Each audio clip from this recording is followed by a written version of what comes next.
देखिए, Mahadev batting app के मामले में ईडी की चार्जशीट में एक बड़ा खुलासा हुआ है। दरअसल इस चार्जशीट में पूर्व मुख्यमंत्री भूपेश बघेल का नाम भी शामिल है।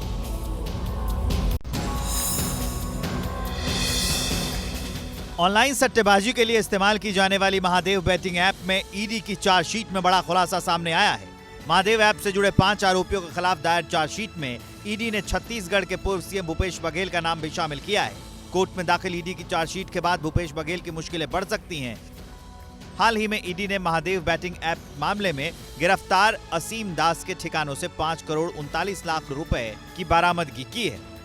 पूछताछ में आरोपी असीम ने खुलासा करते हुए बताया कि चुनाव के लिए ऐप के प्रमोटर्स की तरफ से पैसा भूपेश बघेल के लिए भेजा गया था। जानकारी के मुताबिक आरोपी असीम दास अपने बयान पर अभी भी कायम है। ऐसे में भूपेश बघेल का सट्टेबाजी स्कैम से बार बार जुड़ना उनके लिए मुश्किल से कम नहीं है। ईडी ने महादेव सट्टेबाजी ऐप में मुख्य रूप से 5 लोगों को आरोपी बनाया है, जिसमें शुभम सोनी, अमित अग्रवाल, रोहित गुलाटी, भीम सिंह और असीम दास का नाम शामिल है।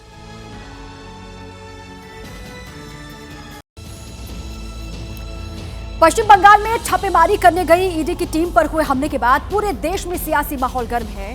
बीजेपी ने मुख्यमंत्री ममता बनर्जी से इस्तीफे की मांग कर दी है, तो वहीं टीएमसी ने बीजेपी पर भड़काने का आरोप लगा दिया है। देखिए रिपोर्ट। 24 परगना जिले के संदेश खली में शुक्रवार को छापेमारी के दौरान भीड़ ने ईडी की टीम पर हमला कर दिया। हमले में ईडी के 3 अधिकारियों को गंभीर चोटें आई और उनके मोबाइल फोन और पर्स लूट लिए गए। ईडी की ओर से जारी बयान में कहा गया है कि टीम पर हमला उस वक्त किया गया जब वो राशन घोटाले में टीएमसी नेता शेख शाहजहां के घर पर तलाशी लेने गई थी। शक है कि शेख और उनके सहयोगियों के उकसावे पर भीड़ ने हमला किया। बीजेपी ने इस घटना को लेकर ममता बनर्जी से इस्तीफा मांगना शुरू कर दिया है। बंगाल जंगल राज का पर्याय बन चुका है। ममता बनर्जी को हक नहीं है कि वो एक दिन भी अपनी कुर्सी पे बनी रहे, उनको इस्तीफा देना चाहिए। पहले यहाँ गड़बड़ करो, फिर बीजेपी लोकल जो बीजेपी उसको उतारो, फिर वो सेंट्रल में जो बीजेपी दिल्ली में जो बैठा वो फिर प्रेस करेंगे। आप क्यों भड़काते हैं लोगों को? पश्चिम बंगाल के राज्यपाल सीवी आनंद बोस ने घटना को लेकर ममता सरकार को चेतावनी देते हुए राज्य के गृह सचिव और डीजीपी को तलब किया है। गिरफ्तारी की अटकलों के बीच दिल्ली के मुख्यमंत्री अरविंद केजरीवाल 3 दिन के लिए गुजरात के दौरे पर जा रहे हैं और उनके इस दौरे को लोकसभा चुनाव की तैयारियों से जोड़कर देखा जा रहा है।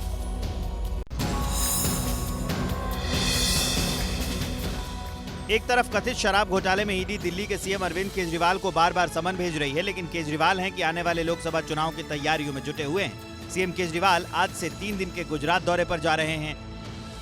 इस दौरान सीएम केजरीवाल न केवल गुजरात में कार्यकर्ता सम्मेलन और जनसभा को संबोधित करेंगे, बल्कि जेल में बंद आम आदमी पार्टी के विधायक चैतर बासवा से भी मिलेंगे। इस बीच दिल्ली में आम आदमी पार्टी के नेताओं ने आशंका जताई है कि ईडी केजरीवाल को कभी भी गिरफ्तार कर सकती है।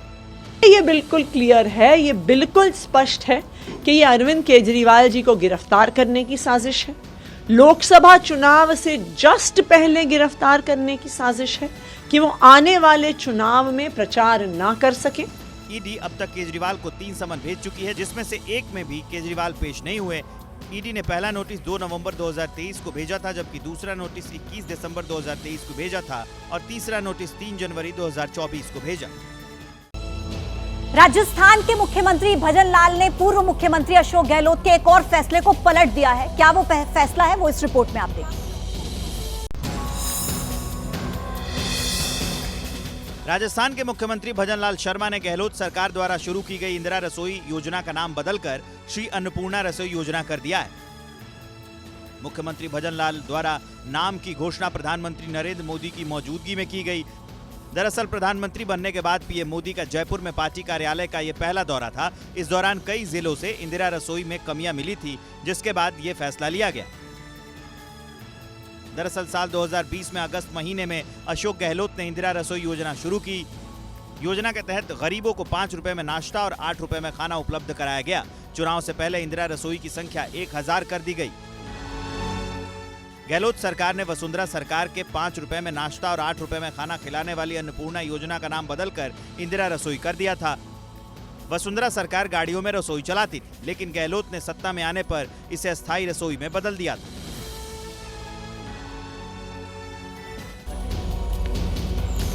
जयपुर में हो रहे पूरे देश के डीजीपी और आईजीपी सम्मेलन में आज दूसरे दिन प्रधानमंत्री नरेंद्र मोदी शामिल होने वाले हैं। पहले दिन गृह मंत्री अमित शाह बैठक में शामिल हुए।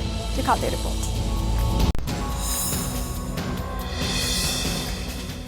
जयपुर के इंटरनेशनल सेंटर में आयोजित 58वें सम्मेलन का उद्घाटन करते हुए गृह मंत्री अमित शाह ने देश भर में आतंकवाद रोकने के लिए नई तकनीक के इस्तेमाल पर जोर दिया। अमित शाह ने उभरती सुरक्षा चुनौतियों पर चिंता जताते हुए इनसे निपटने के लिए डेटाबेस को जोड़ने और कृत्रिम बुद्धिमत्ता यानी आर्टिफिशियल इंटेलिजेंस और डीप फेक टेक्नोलॉजी अपनाने की आवश्यकता पर बल दिया। सम्मेलन के दूसरे दिन आज प्रधानमंत्री नरेंद्र मोदी भी कार्यक्रम में हिस्सा लेंगे। सम्मेलन में साइबर अपराध, पुलिस व्यवस्था में टेक्नोलॉजी, आतंकवाद विरोधी चुनौतियां, वामपंथी उग्रवाद, जेल सुधार और आंतरिक सुरक्षा मुद्दों पर विस्तार से विचार विमर्श किया जाना है। इसके अलावा पुलिस व्यवस्था और सुरक्षा में आर्टिफिशियल इंटेलिजेंस और डीप फेक से पैदा हो रही चुनौतियों और उनसे निपटने के तरीकों पर भी चर्चा होगी। 2013 तक ये सम्मेलन हर साल नई दिल्ली में होता था, लेकिन 2014 में प्रधानमंत्री नरेंद्र मोदी के सत्ता संभालने के बाद इसे देश भर में आयोजित करने का निर्णय लिया गया है।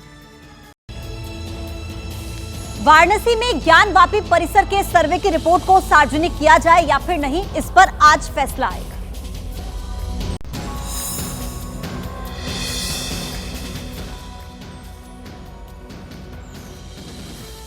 ज्ञानवापी परिसर की सर्वे रिपोर्ट को सार्वजनिक करने और पक्षकारों को सौंपने की मांग की गई है, जबकि मुस्लिम पक्ष इसका विरोध कर रहा है।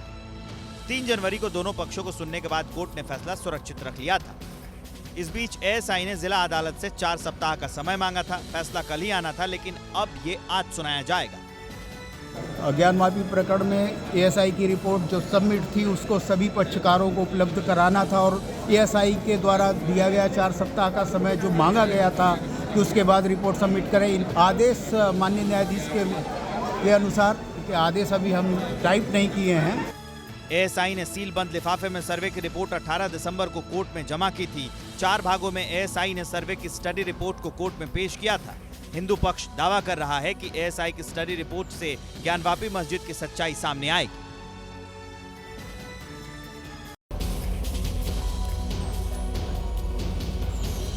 विदेश मंत्री एस जयशंकर ने अपनी किताब की चर्चा के दौरान कश्मीर को लेकर कई बड़ी बातों का जिक्र किया।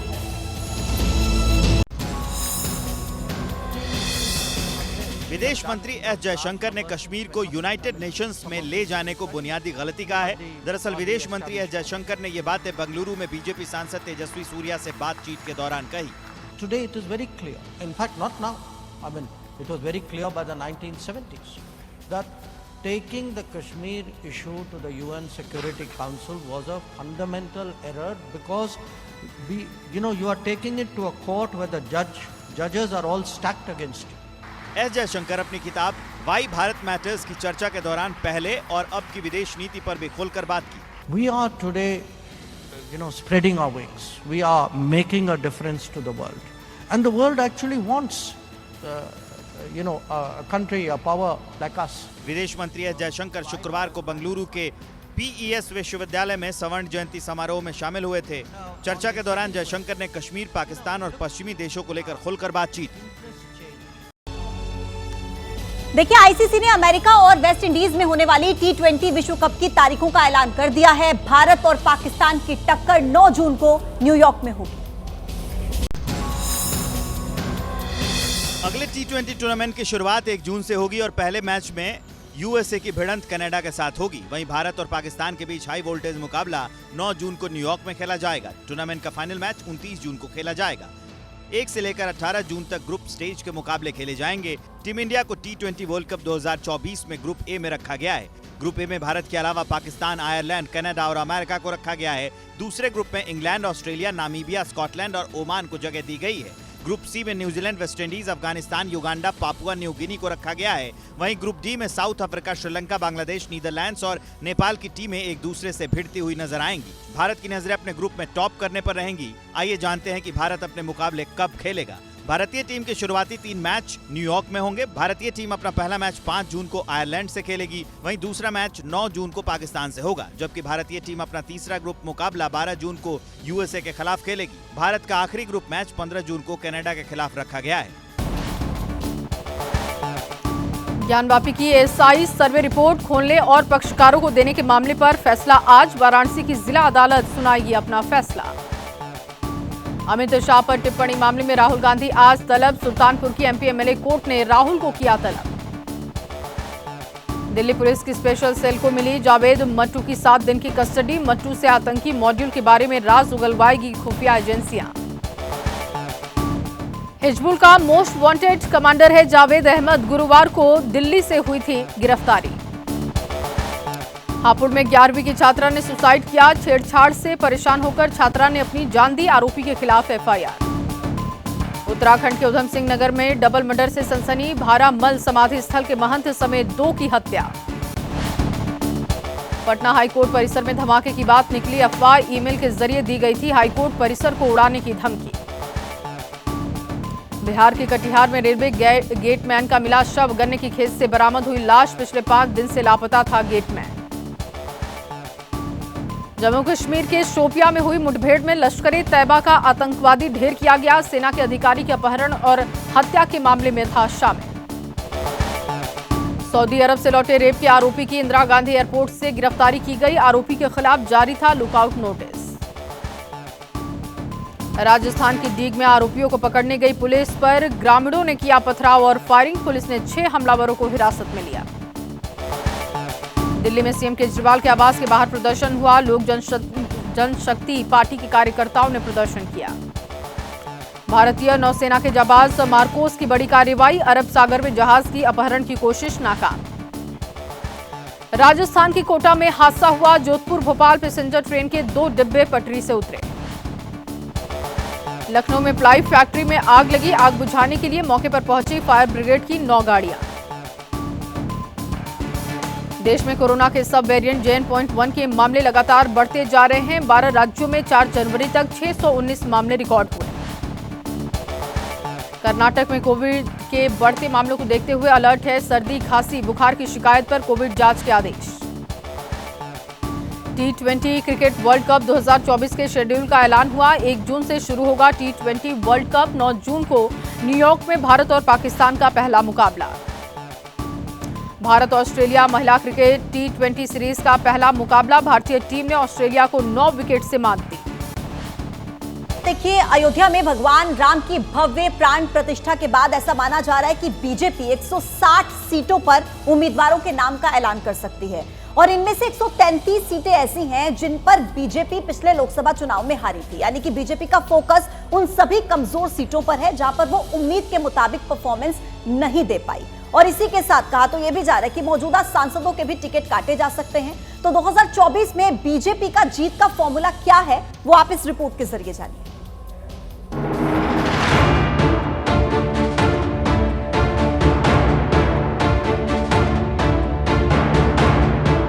हाईकमान की कैंची तैयार। किसका टिकट कटेगा इस बार? कमजोर परफॉर्मेंस, टिकटों पर सस्पेंस। 24 का घमासान, जीत के लिए बीजेपी का प्लान।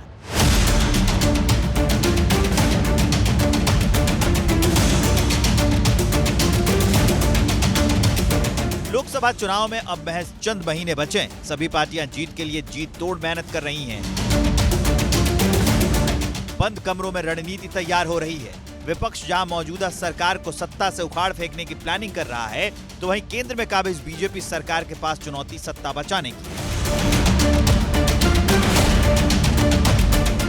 लोकसभा चुनाव में जीत का अंतर बढ़ाने की तैयारी में जुटी बीजेपी बहुत बड़ा फैसला लेने जा रही है।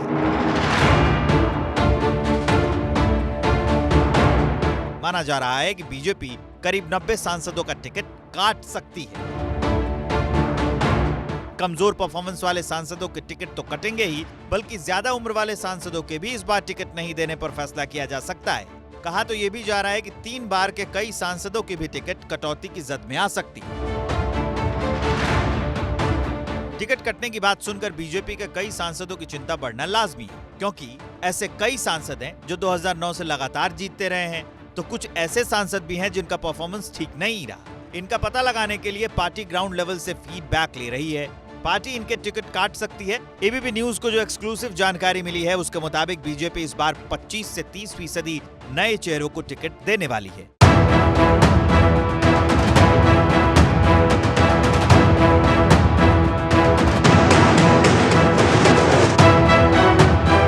इस हिसाब से देखें तो पिछले लोकसभा चुनाव में बीजेपी ने 303 सीट जीती थी। इनमें से अगर 25% के टिकट काटे गए तो 76 सांसदों को टिकट नहीं मिलेगा और अगर 30% सांसदों के टिकट काटे गए तो ये संख्या बढ़कर 91 हो जाएगी।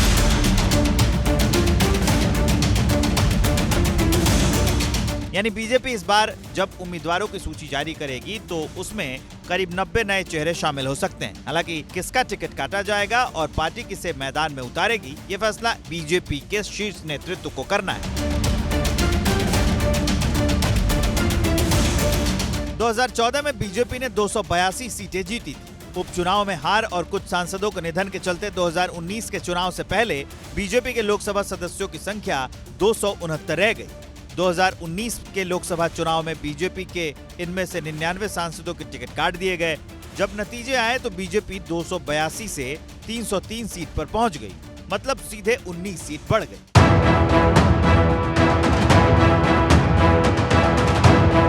– 2019 के लोकसभा चुनाव में गुजरात और राजस्थान जैसे 10 राज्य थे जहां बीजेपी ने लोकसभा की सारी सीटें जीती थी, लेकिन केरल, तमिलनाडु और आंध्र प्रदेश जैसे कई बड़े राज्य ऐसे भी थे जहां पार्टी का खाता भी नहीं खुला। आंध्र प्रदेश में बीजेपी ने 25 में से 24 सीट पर चुनाव लड़ा लेकिन हार गई। ऐसे ही केरल है जहां बीजेपी 20 में से 15 सीट पर लड़ी और हार गई। तेलंगाना में भी 17 सीट पर लड़ी लेकिन सिर्फ 4 सीट पर जीती। यहां उसे 13 सीटों पर निराशा मिली। इसके अलावा लोकसभा की 178 सीटें ऐसी हैं जिन्हें बीजेपी कभी नहीं जीत पाई।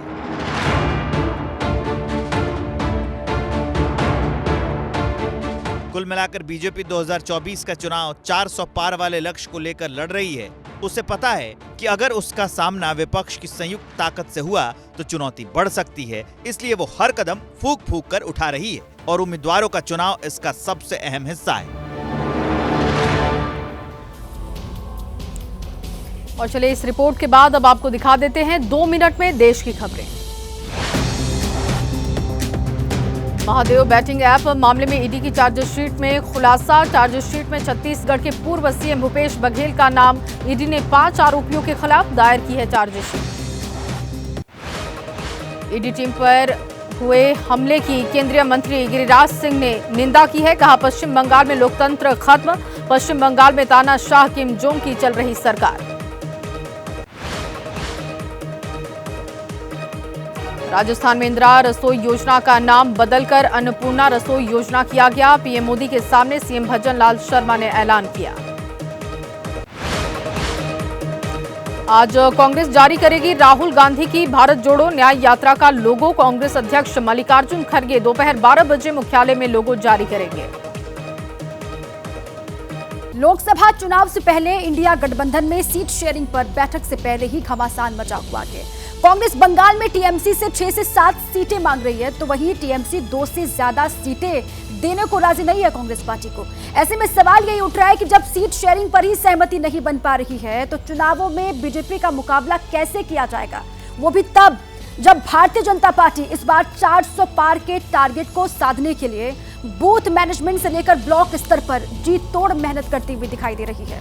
दिखाते इसी पर आपको खास रिपोर्ट।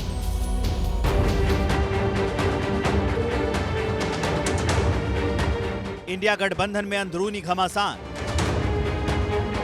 सीट शेयरिंग पर शुरू हुई खींचतान। कांग्रेस टीएमसी में आर पार। बंटवारे का फॉर्मूला कैसे होगा तैयार? लोकसभा चुनाव से पहले सीट बंटवारे को लेकर इंडिया गठबंधन में अभी से घमासान शुरू हो गया है। बंगाल में सीट शेयरिंग को लेकर टीएमसी और कांग्रेस के बीच कलह शुरू हो गई है। दरअसल ममता बनर्जी कांग्रेस को बंगाल में 2 सीट देना चाहती हैं, जबकि कांग्रेस ज्यादा सीटें मांग रही है। इसलिए दोनों पार्टियों के बीच मतभेद अब खुल के सामने आ गए हैं। पश्चिम बंगाल में अभी कांग्रेस के पास लोकसभा की सिर्फ 2 सीटें हैं, जिसमें से एक मालदा दक्षिण है जहां से अबू हमीद सांसद हैं और दूसरी सीट बहरामपुर की है जहां से अधीर रंजन चौधरी चुनाव जीतते आ रहे हैं। एक बेस लाइन होना चाहिए। वो देखिए 2021 के असेंबली इलेक्शन में अकेले लड़के तृणमूल पावर में आया और कांग्रेस लेफ्ट से अलायंस करके लड़के जीरो, पूरा असेंबली में जीरो। तो जो पार्टी जीरो पाते हैं उसका इतना बड़ा बड़ा बात क्यों? इतना बड़ा एक लाड्डू है ना, वो अदित चौधरी का मुंह पर ऊपर वही होना चाहिए, एक लाड्डू। कांग्रेस ने अपनी तरफ से सीट शेयरिंग का ब्लूप्रिंट तैयार कर लिया है। इसके तहत बंगाल कांग्रेस ने करीब 12 लोकसभा सीटों की एक लिस्ट तैयार की है। पार्टी के नेताओं का दावा है कि इंडिया गठबंधन इन सीटों पर 2024 का चुनाव आसानी से जीत सकता है। यही लिस्ट बंगाल कांग्रेस के नेताओं ने खरगे और राहुल गांधी को भी सौंपी थी। अब राहुल और खरगे इस लिस्ट को टीएमसी के साथ शेयर करेंगे। इसी लिस्ट के आधार पर 6 से 8 सीट की मांग भी की जाएगी।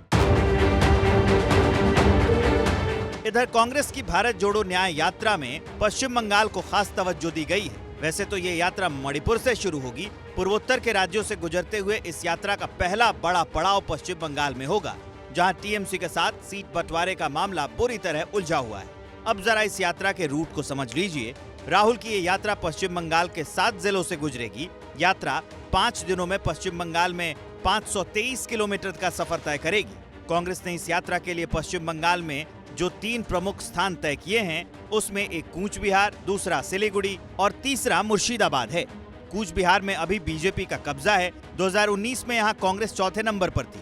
सिलीगुड़ी दार्जिलिंग लोकसभा क्षेत्र में आता है। यहाँ अभी बीजेपी के सांसद हैं और 2019 के चुनाव में कांग्रेस तीसरे नंबर पर रही थी।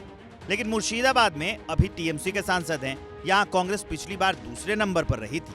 बड़ी बात यह है कि मुर्शिदाबाद को छोड़ दिया जाए तो पश्चिम बंगाल की कोई सीट ऐसी नहीं है जहां कांग्रेस 2019 में दूसरे नंबर की पार्टी बनी थी। अधिकतर सीटों पर कांग्रेस का वोट लेफ्ट से भी कम था, यानी चौथे नंबर की पार्टी थी। सीट बंटवारे को लेकर बिहार में भी मामला फंसता हुआ दिखाई दे रहा है। हालांकि कांग्रेस ये जोर शोर से बता रही है कि पिछले लोकसभा चुनाव में उसकी परफॉर्मेंस आरजेडी से बेहतर थी। आप लोगों की क्या योजना है? कितनी पिछली बार 9-10 सीट लड़े थे जी, तो उसी के आसपास कहीं होगा फिर से। पिछली, अब जैसे नीतीश जी इधर आए हैं जी, तो इधर से निकल के 2-3 पार्टियां गई हैं, वो लोग भी 10-11 सीट लड़े थे पिछली बार जी। सीटों का बंटवारा आसानी से हो जाएगा। अगर बीजेपी को हराना चाहते हैं जी, तो कोई ये नहीं, एक आध सीट इधर उधर हो सकता है। उसमें कांग्रेस को जरूरत पड़ी पीछे हटने की तो कांग्रेस पीछे हटेगी। जनता दल और राजद को और वाम दलों को जरूरत पड़ेगी तो उन लोगों को भी पीछे हटना चाहिए। मेन एम है भारतीय जनता पार्टी को हराना। और बिहार में जो स्थिति बनी है नीतीश जी के उस गठबंधन से निकलने पर, कि वहां बीजेपी का 1-2 सीट जीतना भी मुश्किल है आज के डेट।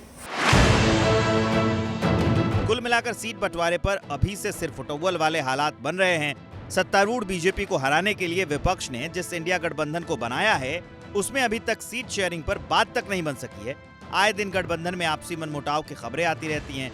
ऐसे में 24 के लोकसभा चुनाव में मोदी से पार पाना इंडिया गठबंधन के लिए किसी चुनौती से कम नहीं होने वाला।